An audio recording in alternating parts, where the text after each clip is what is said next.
नमस्कार। आप सभी का आज के सत्र में स्वागत है।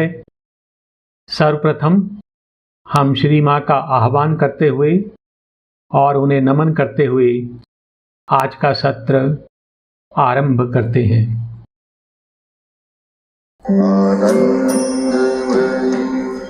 चैतन्यमयी सत्यमयी परमे आनंदमयी चैतन्यमयी सत्यमयी परमे आनंदमयी चैतन्यमयी सत्यमयी परमे। ओम। सावित्री पर्व 1 सर्ग 3 the yoga of the king, the yoga of the soul's release. राजा का योग, आत्मा की मुक्ति का योग। यह सर्ग अश्वपति के योग का सर्ग है और इसमें अश्वपति की आत्मा की मुक्ति और उनकी सत्ता में होने वाले रूपांतर का वर्णन है। अश्वपति सावित्री के पिता हैं। वे धरा पर अमरता का शासन स्थापित करने आए हैं। वे धरा पर भगवान के प्रतिनिधि हैं। अश्वपति अपने अंतर में परम प्रकाश लिए हुए हैं, परंतु उन्होंने धरा पर जन्म लेकर धरा की अज्ञता को स्वीकार किया है। इसलिए उन्हें एक बार पुनः अपनी दिव्यता को प्राप्त करना होगा। एक दिव्य शक्ति, एक दिव्य उपस्थिति अश्वपति की सत्ता में स्थित है, जो उनकी सत्ता का रूपांतरण करती है। उनके लिए बुद्धि, मन, प्राण और जगत की सीमाएं समाप्त हो जाती हैं।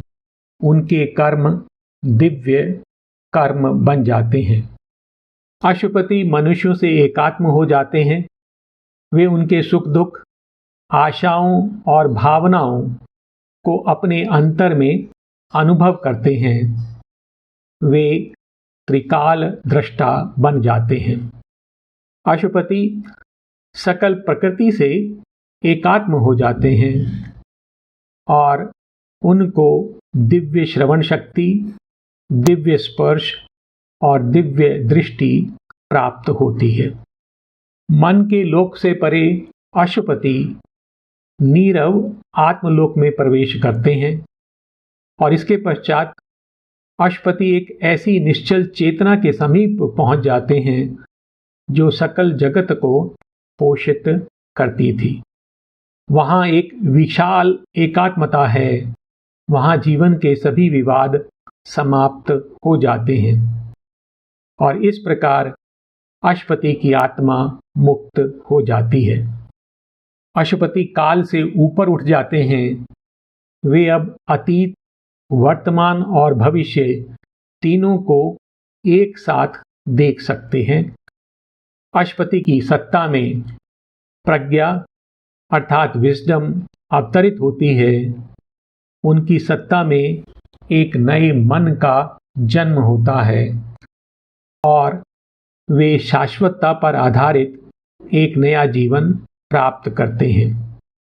आरंभ में ये स्वर्गिक अवस्थाएं केवल कुछ ही समय के लिए ठहर पाती थी और चेतना वापस नीचे लौट आती थी। निम्न अंगों का विरोध, उनका विद्रोह और जड़ तत्व हमारे संकल्प को क्षीण कर देते हैं। अवचेतन का आकर्षण हमें हमारी ऊंचाइयों से नीचे खींच लेता है, परंतु ये पतन निष्फल नहीं रहते, क्योंकि भगवान की शक्ति हमारे पतन का भी उपयोग कर लेती है और हमारी निम्न सत्ता का रूपांतरण करती है। हमारी सत्ता के सभी अंगों को उच्चतर विधान का पालन करना सीखना होगा, अन्यथा इस अर्धरक्षित जगत को छोड़कर आत्मा अकेले ही अपने स्रोत में लौट जाएगी और यह विशाल सृष्टि असफल हो बिखर जाएगी। अश्वपति के साथ भी ऐसा ही होता है। अवरोहन और आरोहण के चक्रों से होते हुए अश्वपति की चेतना अंततः परम शाश्वत के लोक में एक स्थायी निवास प्राप्त कर लेती है। यहाँ तक हम पिछली बार पढ़ चुके थे और आज हम पृष्ठ क्रमांक 36 पर हैं, पंक्ति नंबर 6 पर। आज के अंश में हम देखेंगे कि अश्वपति की सत्ता में दिव्य शक्तियाँ कार्य करती हैं और वे उनकी निम्न सत्ता का रूपांतरण कर देती हैं। उसके पश्चात उनकी सत्ता में इंट्यूशन अर्थात अंतर्ज्ञान का उदय होता है और इसके साथ उन्हें अंतर्ज्ञान पर आधारित शक्तियां प्राप्त होती हैं। हम लोग पृष्ठ नंबर 36 पर हैं, पंक्ति नंबर 6 पर, और आज का जो अंश है उसको हम 2 भाग में बांट सकते हैं। प्रथम भाग में हम देखेंगे कि जो दिव्य शक्तियां हैं वो अश्वपति की सत्ता में कार्य कर रही हैं और उनकी निम्न सत्ता का रूपांतरण करती हैं। और दूसरे चरण में हम देखेंगे कि उनकी सत्ता में इंट्यूशन अर्थात अंतर्ज्ञान प्रकट होता है और अंतर्ज्ञान की जो शक्तियां हैं वह उन्हें प्राप्त होती हैं। His heights of being lived in the still self. His mind could rest on a supernal ground and look down on the magic and the play, where the God child lies on the lap of night and dawn, and the everlasting puts on time's disguise. अब अश्वपति की जो सत्ता है उसने परम लोक में अपना एक स्थायी निवास बना लिया है और उनकी जो सत्ता की ऊंचाइयां हैं वो निश्चल परमात्मा में निवास करती हैं। His heights of being lived in the still self. His mind could rest on a supernal ground and look down on the magic and the play. और उनका मन मुक्त हो जाता है और वह एक अलौकिक भूमि पर विश्राम करता है, जहां से वह नीचे धरा पर प्रभु की माया और लीला को देख सकता है। His mind could rest on a supernal ground and look down on the magic and the play, where the God child lies on the lap of night and dawn. तो वह इस जगत की बात कर रहे हैं जहां पर रात्रि और दिवस का एक चक्र चलता रहता है और इस रात्रि और दिवस के चक्र में जो शिशु प्रभु हैं या शिशु रूप में प्रभु वह उसकी गोद में लेटे हुए हैं। And the everlasting puts on times disguise, और वह जो कालातीत है वह प्रभु जो शाश्वत है वो काल का छद्म रूप धारण कर लेता है। तो इस जगत का वर्णन कर रहे हैं जिसको अश्वपति उन ऊंचाइयों पर स्थित होकर वहां से देख रहे हैं। तो यह जगत कैसा है जहां पर रात्रि और दिवस का एक चक्र चलता है, परंतु इस जगत में जो प्रभु हैं वो शिशु रूप में छिपे हुए हैं और वह रात्रि और दिवस दोनों से पोषण प्राप्त करते हैं और उस पोषण से वह धीरे धीरे विकसित होते हैं। Where the God child lies on the lap of night and dawn, and the everlasting puts on time's disguise. यहाँ पर जो शब्द प्रयोग किया गया है गॉड चाइल्ड अर्थात प्रभु शिशु रूप में हैं, अर्थात वह इवॉल्व कर रहे हैं, वो अपनी युवा अवस्था को प्राप्त कर रहे हैं और वह रात्रि और दिवस के गोदी में लेटे हुए हैं। उनकी दो माताएं हैं, एक रात्रि है और एक दिवस है। वेदों में एक मंत्र आता है जिसमें ये वर्णन है कि रात्रि और दिवस दोनों ही एक शिशु का पोषण कर रहे हैं।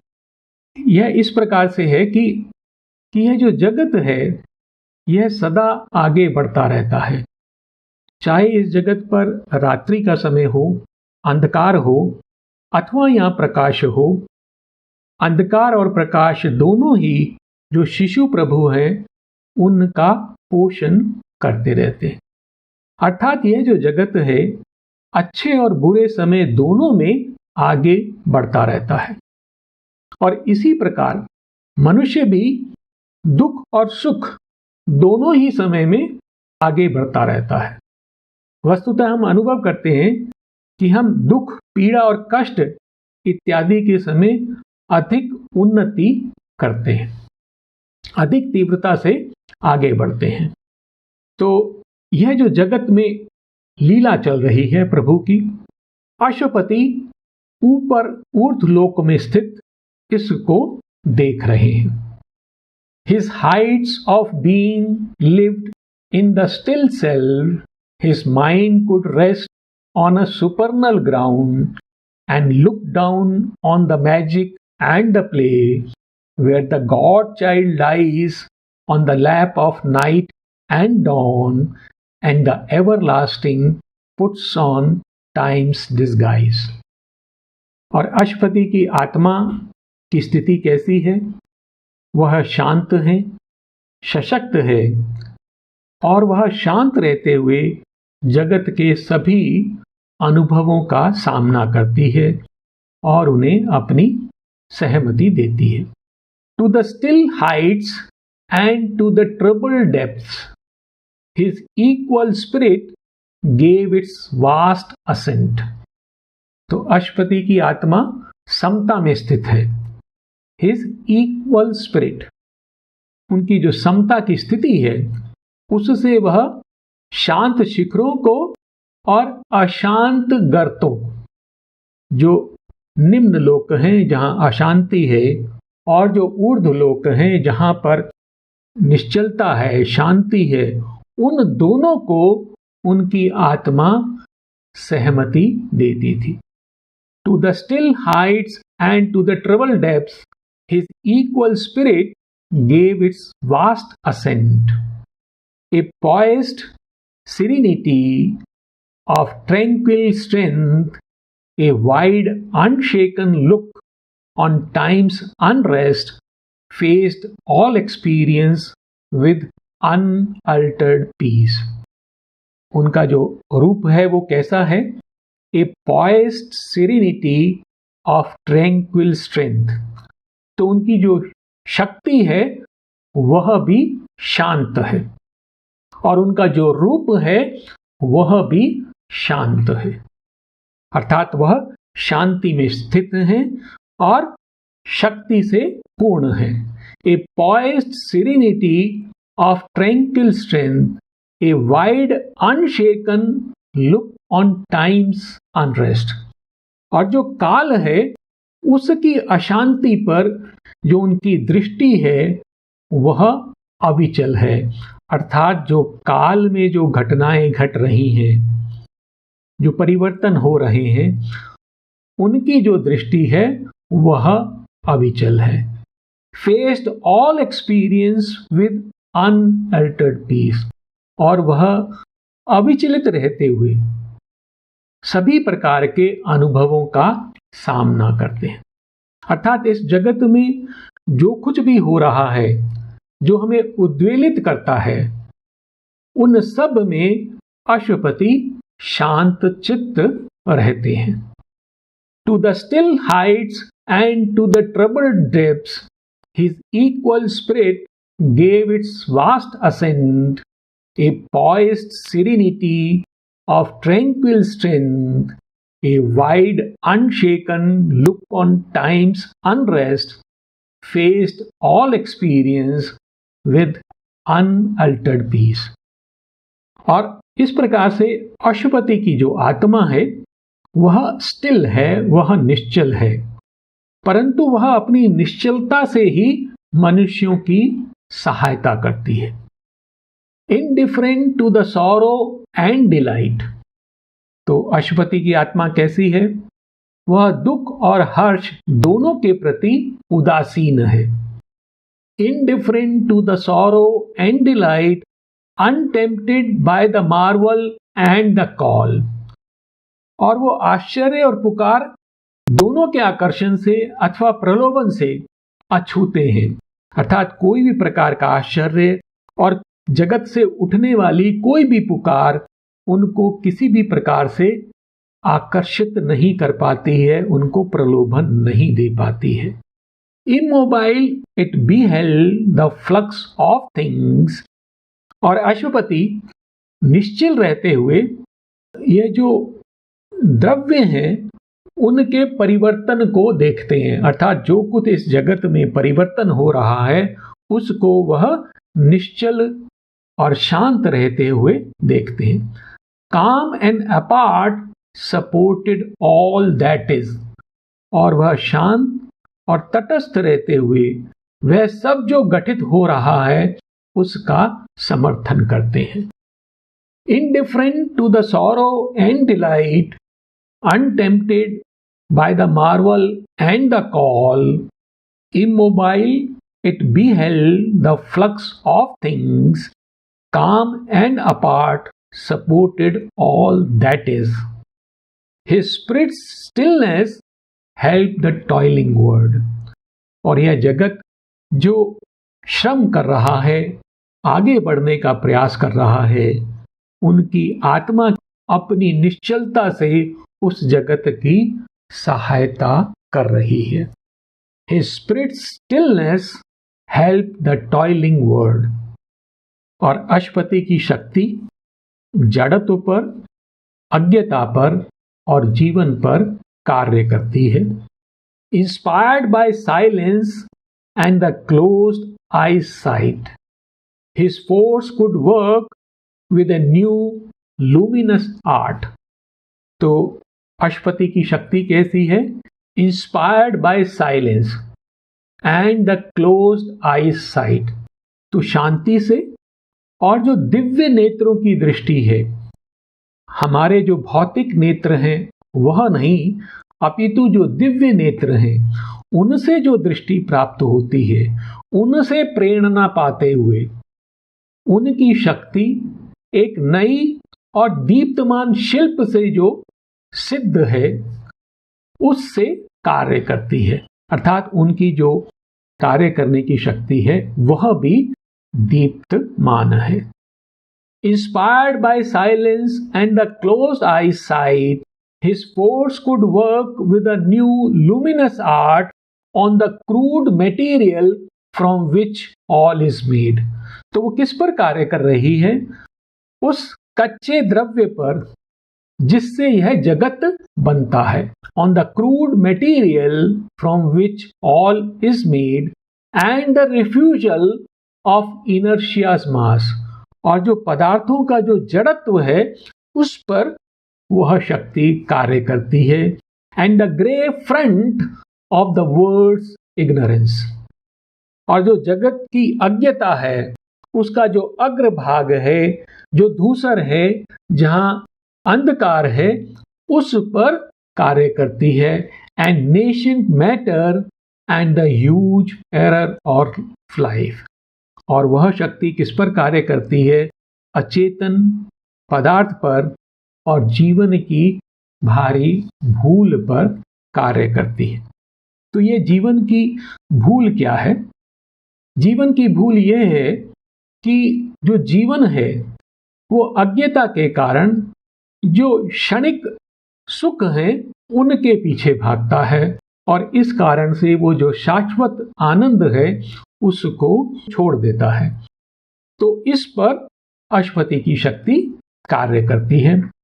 Inspired by silence and the closed eyesight, his force could work with a new luminous art on the crude material from which all is made, and the refusal of inertia's mass, and the grey front of the world's ignorance, and nation matter, and the huge error of life. और अशुपति एक मूर्तिकार के समान धीरे धीरे उनकी अपनी सत्ता में जो अज्ञानता है उसके आवरण को हटा देते हैं। और वो ऐसा क्यों करते हैं कि जिससे कि एक वैश्विक प्रक्रिया आरंभ हो सके जो अशुपति में एक नए विश्व को प्रकट कर सके। As a sculptor chisels a deity out of stone, he slowly chipped off the dark envelope, line of defense of nature's ignorance. तो जैसे एक मूर्तिकार पत्थर को धीरे धीरे गढ़ता है, उसी प्रकार से अशुपति ने क्या किया, धीरे धीरे अज्ञानता के आवरण को हटा दिया। Line of defence of natures ignorance. और यह जो अज्ञानता का जो आवरण है वो प्रकृति की रक्षा पंक्ति है जिसको वो हटा देते हैं। As a sculptor chisels a deity out of stone, he slowly chipped off the dark envelope, line of defense of nature's ignorance, the illusion and mystery of the inconscient. और इसके साथ साथ वो क्या हटा रहे हैं, ये जो इनकॉन्शियंट है, जो अचेतन है, जो भ्रमित करता है, जो रहस्यमयी है, the illusion and mystery of the inconscient, in whose black pall the eternal wraps his head. और इस अचेतन में जो एक काले कफन के समान है, एक आवरण के समान है, in whose black pall the eternal wraps his head, जिसके अंदर शाश्वत ने अपने शीश को छिपाया हुआ है, that he may act unknown in cosmic time, कि वह इस वैश्विक काल में अर्थात इस जगत में अज्ञात रहते हुए अपना कार्य कर सके। और अशुपति ने वह जो अचेतन का तत्व है उसको हटा दिया। As a sculptor chisels a deity out of stone, he slowly chipped off the dark envelope, line of defense of nature's ignorance, the illusion and mystery of the inconscient, in whose black pall the eternal wraps his head, that he may act unknown in cosmic time. तो यह जो अचित है उसमें भी शाश्वत छिपा रहता है और वहां छिपे रहते हुए वह कार्य करता है। और इस प्रकार अशुपति में एक वैश्विक शक्ति कार्य करने लगती है और उसका उद्देश्य क्या है कि वह अशुपति के अंदर में उसकी सत्ता में एक ऐसा नया रूप गढ़े जिसके लिए यह प्रकृति कार्य कर रही है। A splendor of self-creation from the peaks, a transfiguration in the mystic depths, a happier cosmic working could begin and fashion the world shape in him anew, God found in nature, nature fulfilled in God. तो एक वैश्विक शक्ति है। अशुपति इस प्रकार से अपने ऊपर कार्य करके उसकी सहायता कर रहे हैं। वो सचेतन रूप से उस शक्ति को अपने अंदर कार्य करने में सहायता कर रहे हैं। और वह शक्ति क्या चाह रही है, वह एक दिव्य मानव को, अति मानव को विकसित करना चाह रही है। God found in nature, nature fulfilled in God. अर्थात वह एक ऐसे रूप का गठन कर रही है कि भगवान प्रकृति में अभिव्यक्त हो सके और प्रकृति विकसित होकर भगवान के समान दिव्य बन सके। अर्थात प्रकृति विकसित हो, दिव्य बन जाए और उसमें वो भगवान को परिलक्षित करे। तो यह उसका उद्देश्य है। और अशुपति अपने अंतर में वह जो अज्ञानता का और अचेतन का जो आवरण है उसको एक शिल्पी के समान धीरे धीरे हटा देते हैं। और क्या होता है? A splendour of self creation from the peaks, A transfiguration in the mystic depths. तो उसके शिखरों पर आत्म सृजन होता है। आत्मा की जो शक्ति है वह वहां पर सृजन करती है। A splendour of self creation from the peaks, A transfiguration in the mystic depths. और जो रहस्यवादी गहराइयां हैं उनमें एक दिव्य और एक दीप्तिमान रूपांतरण हो जाता है। ट्रांसफिगरेशन जो शब्द है इसका जो वर्णन आया है वो न्यू टेस्टामेंट में आया है और जिसमें ये बताया गया है कि एक पर्वत है माउंट टेबर, उसके ऊपर जीसस अपने कुछ शिष्यों के साथ थे, 3 शिष्यों के साथ। उनके समक्ष उनकी जो देह है प्रकाशित हो जाती है। तो इस जो फिनोमिनन को ट्रांसफिगरेशन कहा जाता है। और इसके लिए एक दिन भी है निश्चित, अगस्त 6 का, जिस दिन इस उत्सव को मनाया जाता है। तो इसी प्रकार से अशुपति की गहराइयों में भी प्रकाश प्रकट हो जाता है। A splendour of self creation from the peaks, A transfiguration in the mystic depths, A happier cosmic working could begin. और एक ऐसी वैश्विक क्रिया उसके अंतर में आरंभ हो सकती थी। And fashion the word shape in him new, जो उसके अंतर में एक नए विश्व के रूप को गढ़ सके। God found in nature, nature fulfilled in God. अर्थात भगवान प्रकृति में अभिव्यक्त हो सके और प्रकृति विकसित होकर भगवान के सम दिव्य बन सके। A splendor of self-creation from the peaks, a transfiguration in the mystic depths, a happier cosmic working could begin and fashion the world shape in him anew. God found in nature, nature fulfilled in God. और अशुपति में यह जो दिव्य शक्ति का कार्य है वो पहले से ही दिखाई दे रहा था, परंतु अब वो चेतना के जो निचले स्तरों में भी दिव्य शक्ति कार्य करने लगती है। Already in him was seen that task of power. तो अशुपति में वह दिव्य और परम शक्ति का कार्य पहले से ही दिखाई दे रहा था। Already in him was seen the task of power, life made its home on the high tops of self. और जीवन ने आत्मा के ऊंचे शिखरों पर अपना घर बना लिया था। अर्थात जीवन ने भी आत्मा की ऊंचाई को प्राप्त कर लिया था।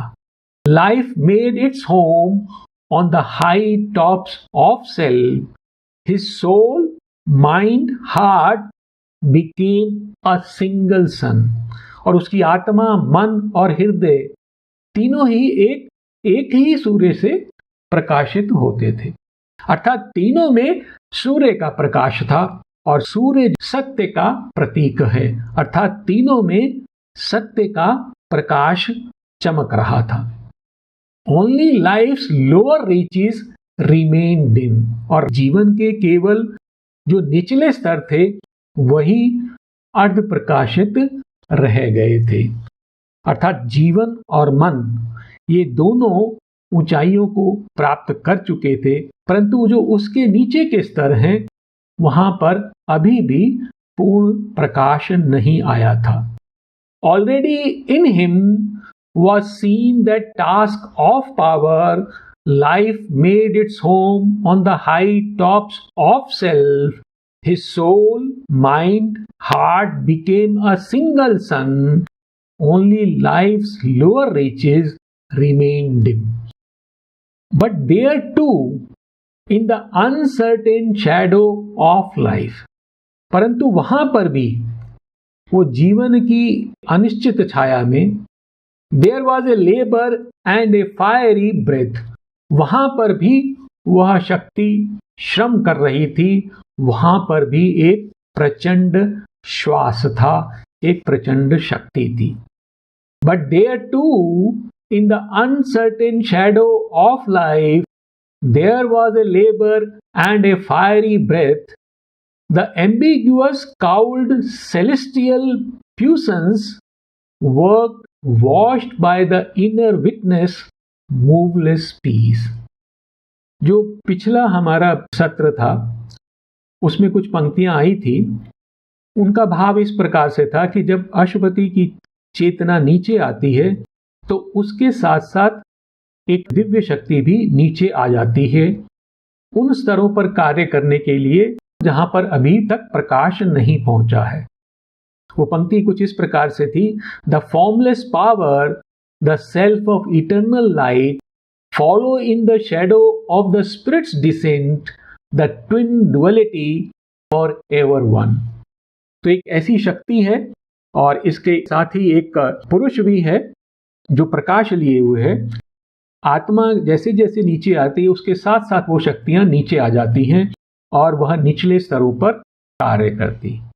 तो यहां पर भी वह जो शक्ति है एम्बिग्युअस अर्थात अस्पष्ट, काउल्ड ढकी हुई, सेलेस्टियल प्यूसेंस वो दिव्य शक्ति कार्य करती है, washed by the inner witness moveless peace. और वहां पर उसके अंतर में एक पुरुष भी स्थित है जो साक्षी रूप में स्थित है और उसकी निश्चल शांति के निरीक्षण में वह कार्य करती है. तो वो स्तर जो अशुपति की प्राण चेतना से नीचे के स्तर हैं वहां पर ये कार्य कर रही है. But there too in the uncertain shadow of life there was a labour and a fiery breath, the ambiguous cowled celestial puissance worked washed by the inner witness moveless peace. और अब जो इंट्यूशन है अथवा अंतर्ज्ञान, उसकी जो शक्तियां हैं वो अशुपति की सत्ता में प्रकट होती हैं. लाइफ डिवाइन से हैं ये सभी पंक्तियां. तो इंट्यूशन क्या है सबसे पहले हम ये जानें. In the human mind the intuition is even such A truth remembrance or a truth conveyance or such a revealing flash or blaze breaking into a great mass of ignorance or through a veil of nations. अंतर्ज्ञान क्या है? ये मानव के मन में जो सत्य की स्मृति है. इंट्यूशन जो है वो सत्य से जुड़ी हुई है, सत्य का प्रकाश है, वो जो अति चेतन है उसकी किरण है. सत्य स्मृति अथवा सत्य प्रकटन है, अथवा सत्य को प्रकट करने वाली कोई एक चमक अथवा एक ज्वाला है जो अज्ञानता को तोड़ते हुए अथवा आत्मस्मृति के पर्दे को भेद कर प्रकट होती है. तो यह इंट्यूशन है.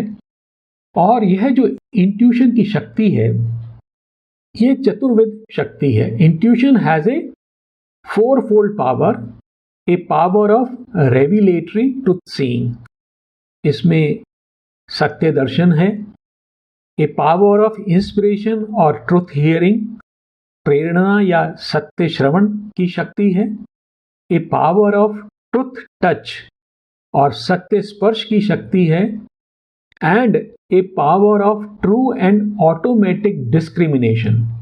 और उसमें जो परस्पर सत्य हैं उनके संबंध को जानने की एक ऐसी शक्ति है जो ऑटोमेटिक है. ट्रू एंड ऑटोमेटिक डिस्क्रिमिनेशन एक ऐसी विवेक शक्ति है जो सत्य को सत्य से अलग कर जान सकती है.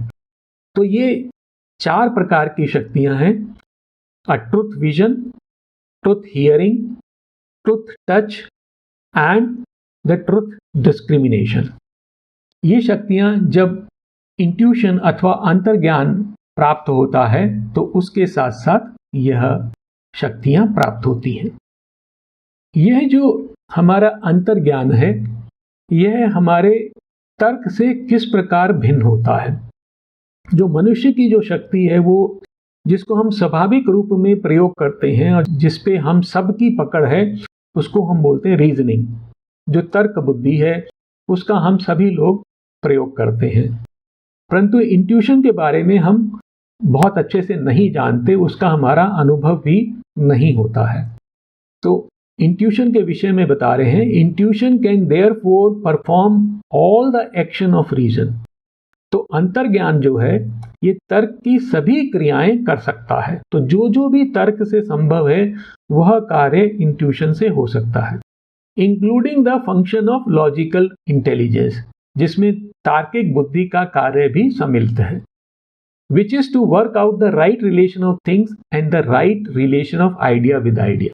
तो तर्क बुद्धि का जो कार्य क्या है कि वो द्रव्यों के सही संबंध को और विचारों के सही संबंधों को जानना। ये कार्य अंतर्ज्ञान भी कर सकता है, but by its own superior process. तो इसका जो प्रोसेस है वो अलग है। जो तर्क बुद्धि है वो मन पर आधारित होती है और उसके अनुसार कार्य करती है, परंतु जो अंतर्ज्ञान है bye it's own superior process and with steps that do not fail or falter। तो उसका जो तरीका है उसमें किसी भी प्रकार की विफलता नहीं होती है।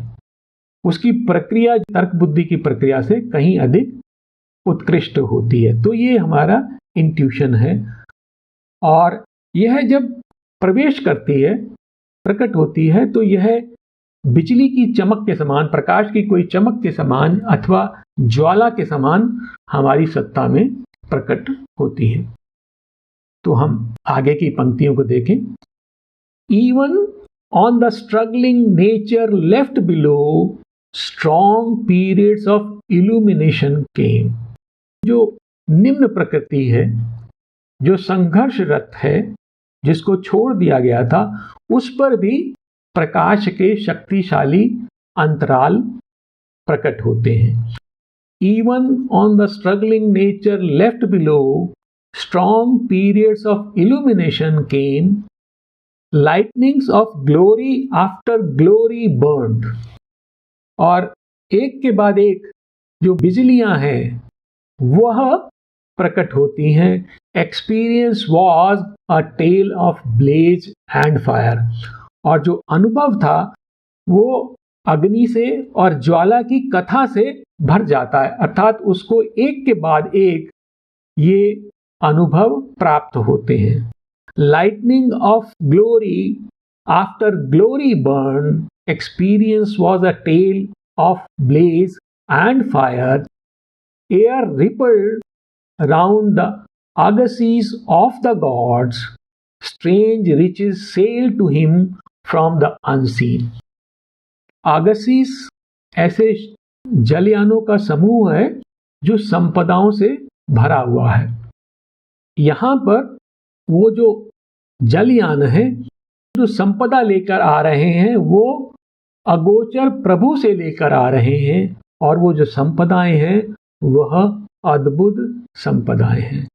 तो अश्वपति को यह अनुभव प्राप्त होता है कि उनको ऐसे जलयान आते हुए दिखाई देते हैं और उनके चारों ओर की जो पवन में तरंगे उठती हैं, और यह जो अद्भुत जलयान है अपने साथ अद्भुत संपदाएं परम प्रभु से लेकर उनके पास चले आते हैं।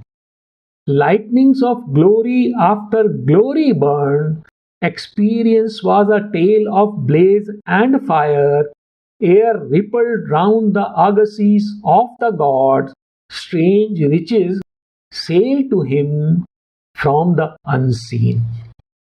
और इन पंक्तियों में संपदाओं का वर्णन है, क्या क्या उनको प्राप्त होता है।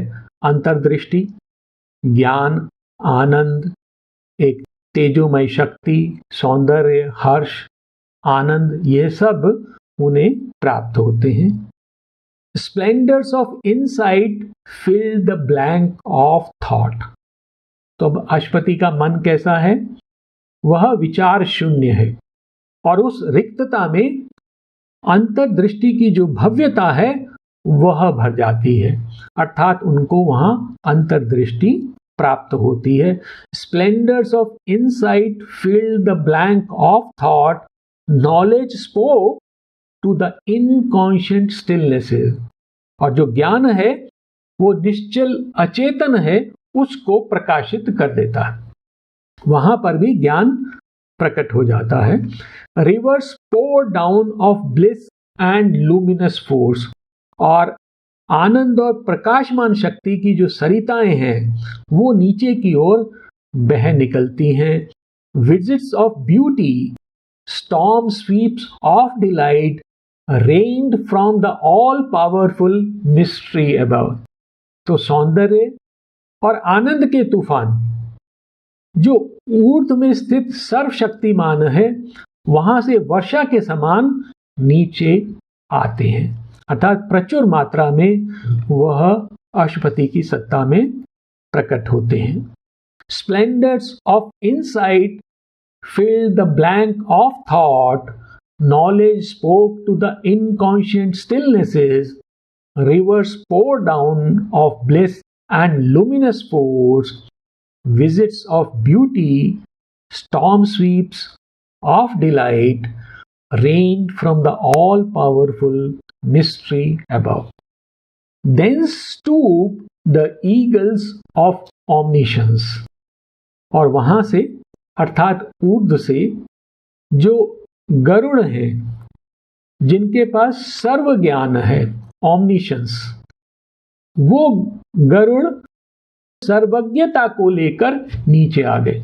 गरुड़ जो है वो सबसे ऊंचा उड़ने वाला पक्षी है और क्योंकि वह सबसे ऊंचा उड़ता है इसलिए वह सबसे अच्छा देख सकता है। उसके पास एक ओमनिशंस है, अर्थात सर्व ज्ञान है, जो कि ऊर्ध्व में है, वहां से लेकर वो नीचे आ जाते हैं। जो ज्ञान ऊर्ध्व लोकों में जाने के पश्चात मिलता है वह अश्वपति को इस धरा पर प्राप्त होता है। Then stooped the eagles of omniscience। और तब क्या होता है कि एक जो घना आवरण है वो हट जाता है और जो परात्परताएं हैं उनके जो अदृश्य शिखर हैं वहां पर प्रज्ञा जो गीत गाती है वह गीत अश्वपति के अंतर में सुनाई देता है। A dense veil was rent, a mighty whisper heard। तो एक घना आवरण हट गया और एक शक्तिशाली फुसफुसाहट सुनाई दी। Repeated in the privacy of his soul, a wisdom cry from rapt transcendences sang on the mountains of an unseen world। तो एक आवरण हट जाता है और एक अदृश्य जगत उसके शिखरों पर जो प्रज्ञा गीत गाती है उसकी आत्मा की गोपनीयता में वह सुनाई देते हैं।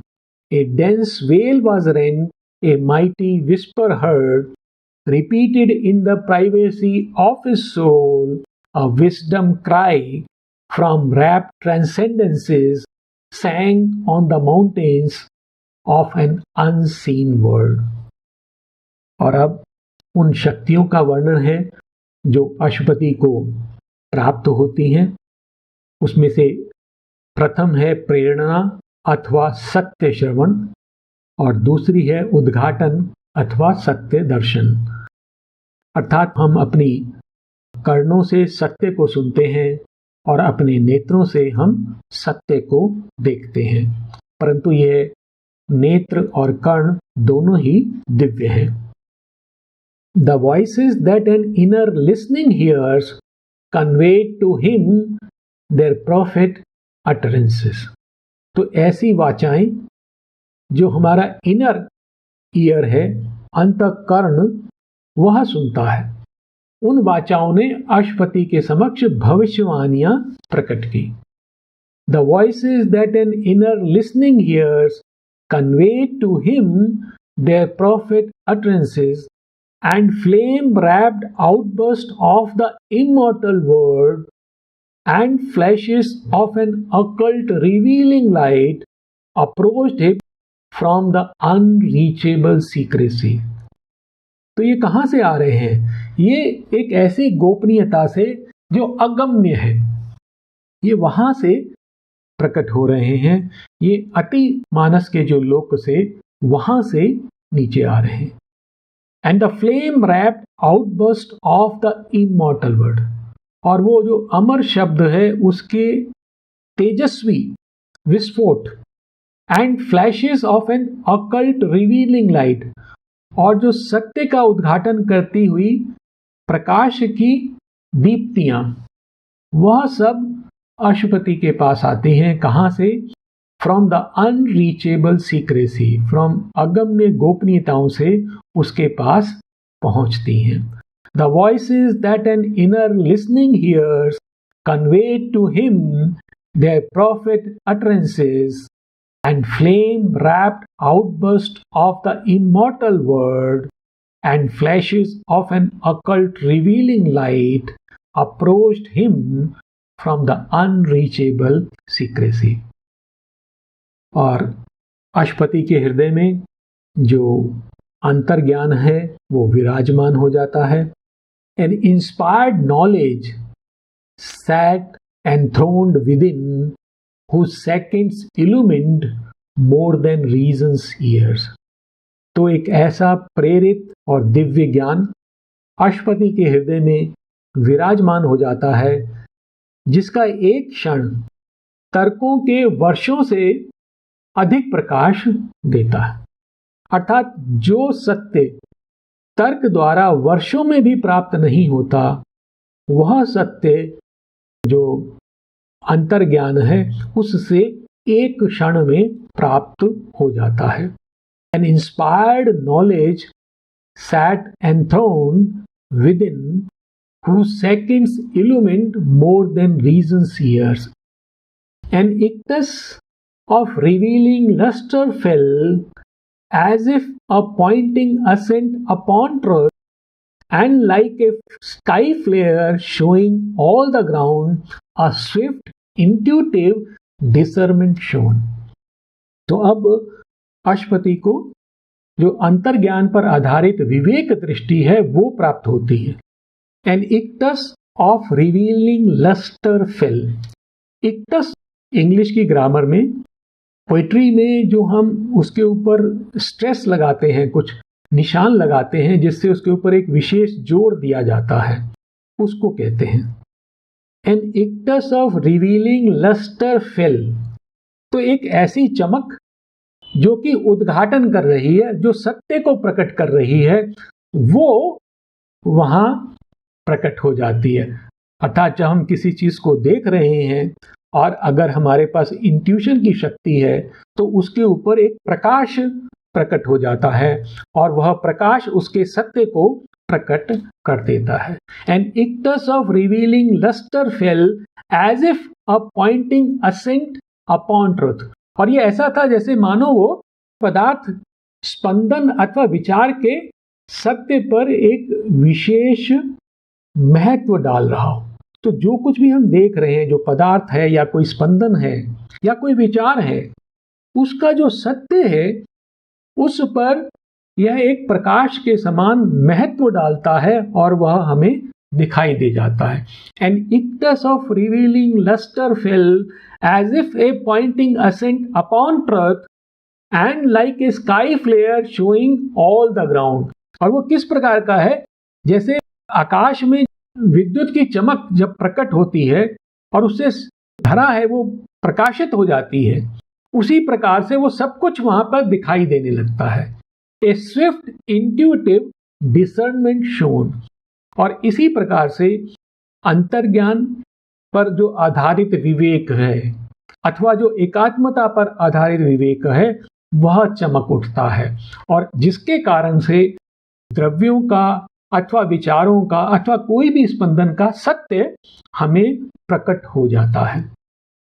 An ictus of revealing luster fell, as if a pointing ascent upon truth, and like a sky flare showing all the ground, a swift intuitive discernment shone.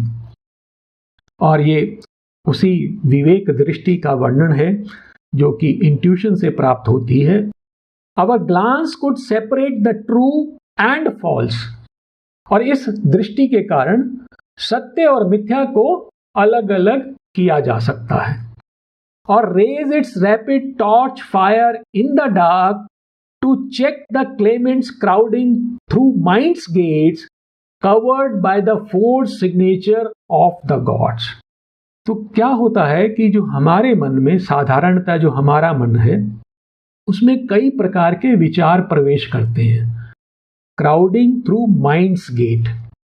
और ये जो विचार हैं ये देवों के जाली हस्ताक्षर लिए होते हैं. एक ऐसा प्रवेश पत्र जिसके ऊपर देवों के जाली हस्ताक्षर हैं, वो फोर्स्ड डॉक्यूमेंट लेकर वो हमारे मन में प्रवेश करते हैं. अर्थात हम यह नहीं जान पाते कि कौन से स्तर से यह विचार हमारे मन में आ रहे हैं. क्या तो ये सत्य से प्रकट हो रहे हैं या कोई भ्रम हमारे समक्ष एक दूसरे रूप में प्रकट हो रहा है. परंतु यह दृष्टि प्राप्त होने से यह जो विवेक दृष्टि है वह अपनी एक मशाल उठा देती है और उसके प्रकाश में वह सब दिखाई दे जाता है कि कौन कौन सा विचार अपने साथ एक जाली प्रवेश पत्र लेकर प्रवेश कर रहा है. और raise its rapid torch fire in the dark to check the claimants crowding through mind's gates, covered by the forged signature of the gods. Detect the magic bride in her disguise. और इस शक्ति के कारण जो छद्म वेश में छिपी हुई कोई मायावी दुल्हन है, कोई ऐसी सत्ता जो सौंदर्य का झूठा आवरण ओढ़कर प्रवेश करना चाहती है, वह भी इस दृष्टि की पकड़ में आ जाती है. Detect the magic bride in her disguise or scan the apparent face of thought and life. और यह विचार और जीवन का जो बाह्य मुख है उसके पार भी देख सकती है. अर्थात इनमें से कौन सत्य को लिए हुए है और कौन मिथ्या को लिए हुए है, फॉल्सहुड को लिए हुए है, उसका ये भेद शक्ति कर सकती है. और यह शक्ति अश्वपति को प्राप्त होती है. One glance could separate the true and false, or raise its rapid torch fire in the dark to check the claimants crowding through mind's gates, covered by the forged signature of the gods, detect the magic bride in her disguise, or scan the apparent face of thought and life. तो यहाँ पर आज का अंश है वो समाप्त हो रहा है.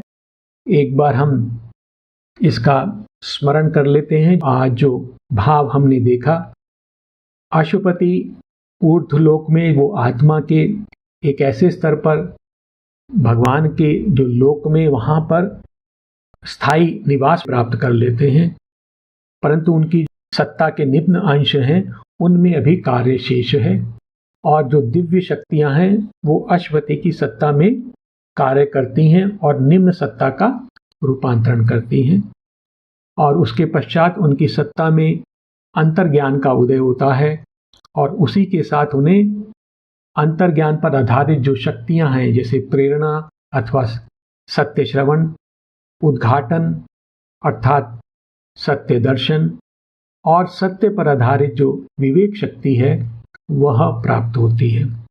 तो हम शांति मंत्र के उच्चारण के साथ श्री माँ को धन्यवाद करते हुए और नमन करते हुए इस सत्र को विराम देते हैं.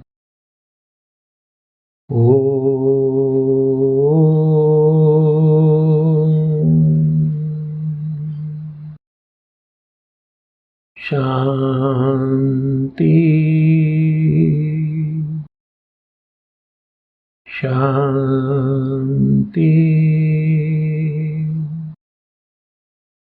शांति।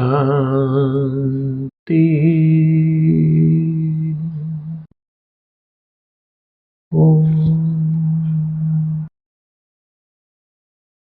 धन्यवाद।